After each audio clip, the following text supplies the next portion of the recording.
You're welcome. In this video, let us understand how to add data grid view to the form. So this is the part 4 of how to make VB.NET project. In this video, we learn in detail how to add a data grid view to the form and display data. So what are the data already there in the table, we want to display in the that data in the grid view. Also, we learn like how to select the data from the table using the select statement. All these things we learn in this video. So if you're not yet subscribed to our channel, please subscribe to our channel. And this is the first time if you are watching, so please start from the beginning. So from the part 1.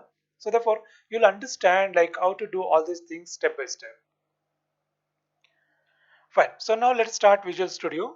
So here is a Visual Studio. So now go to File menu, Open Project. So this is a college management which is already done.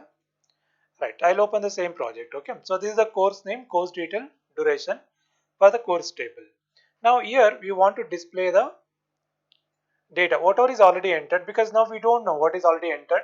So when you run this form or when you run this project, you can see we need to enter the course, but we don't know which course are already entered, which course not entered.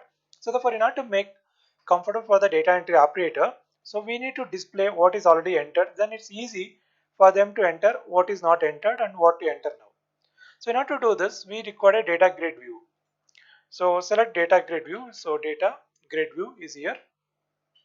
So data grid view is like a Excel sheet. So which will have rows and the columns. So this is the data grid view. You can see the data grid view 1. So what I'll do is I'll change the name to DG1. DG1. So I'll make it very short. So now the name is DG1. So we can connect to the database straight away from here also. But I'll show you like how to write the code.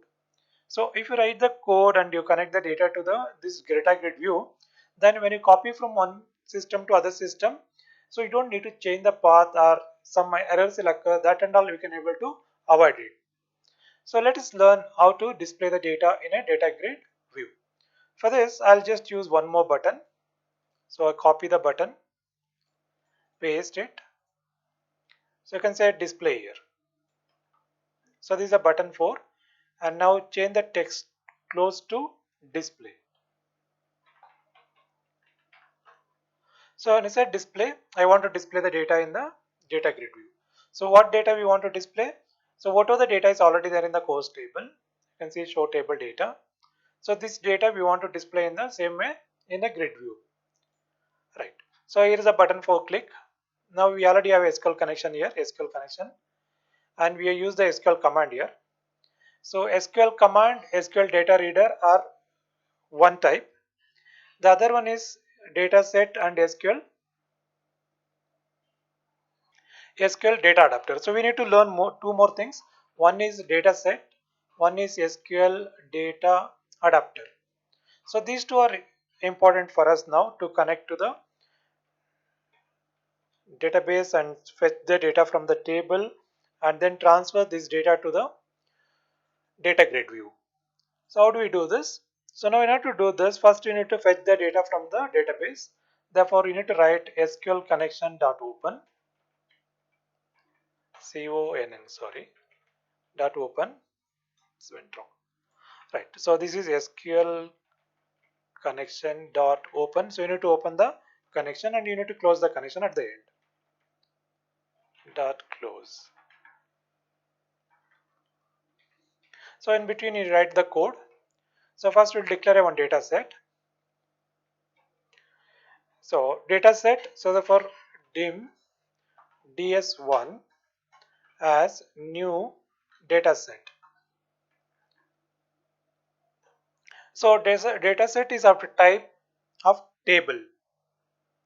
What are the rows or columns? Same way here also in the data set, same replica will be created, and whatever the data is fetched from the SQL statement, the data will be transferred to DS1. Now next is the data adapter. For this, dim data adapter, so DAP,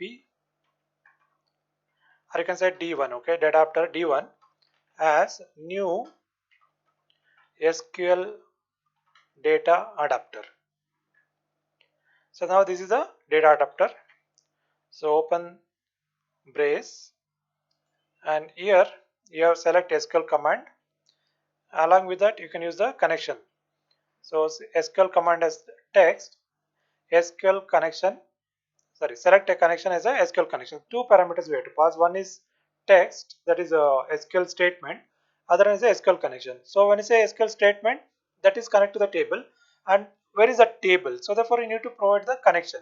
So therefore we already specify the connection string here, that is a SQL connection. So say that has to be linked over here. Same here, SQL variable and SQL connection. So here also you required one more variable. Fine. So this variable already declared on the top. Therefore I can use the same variable again here. Okay, so let's use SQL var. So what are the data you want? Select star means all the columns, but now we don't want all the columns. Details we don't want to display. We want to display course name and the duration. Therefore you can write course name, comma, duration.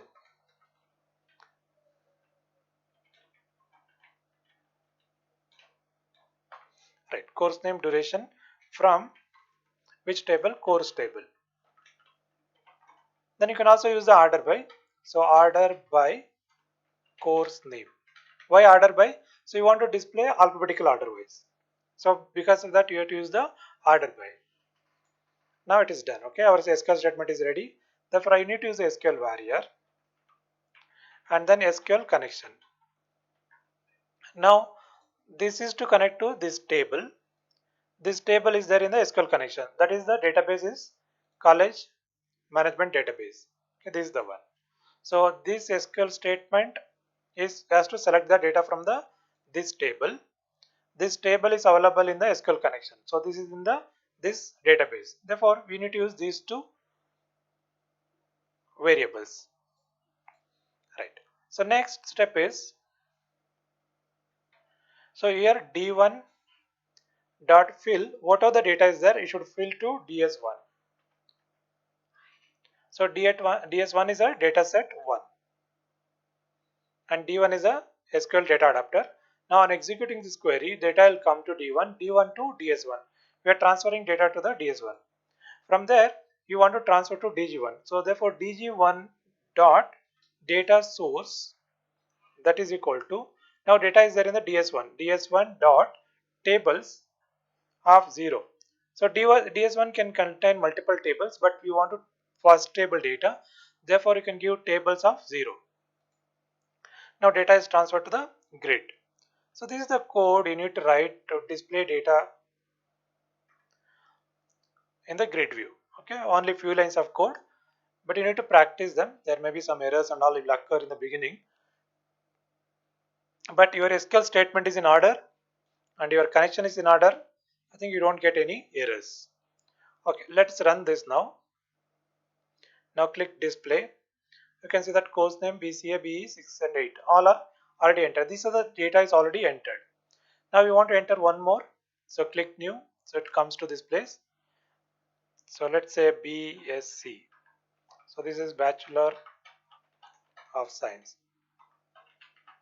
So again 6th semester. Save. Record saved successfully, but it won't auto refresh here. So because you have to click, we write the code in the display button. So now click display, so it will come. In case when you save this, automatically it has to display here. You need to call this function. So let's show you like how to call that function.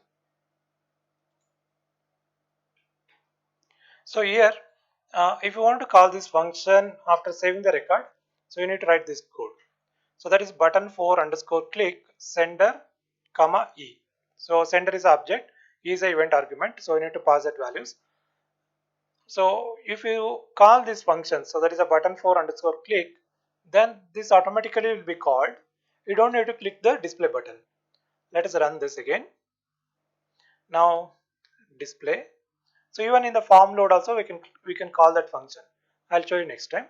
So now you can see we want to enter BTech.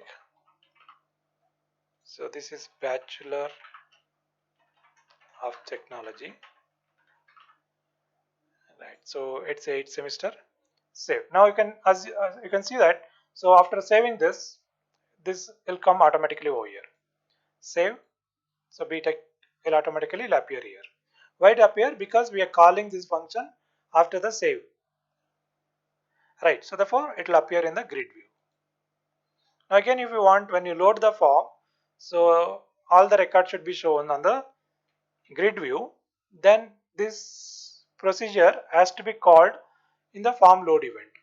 So if you double click on anywhere on the form, so it will take to the form load event, that is a customer form underscore load event.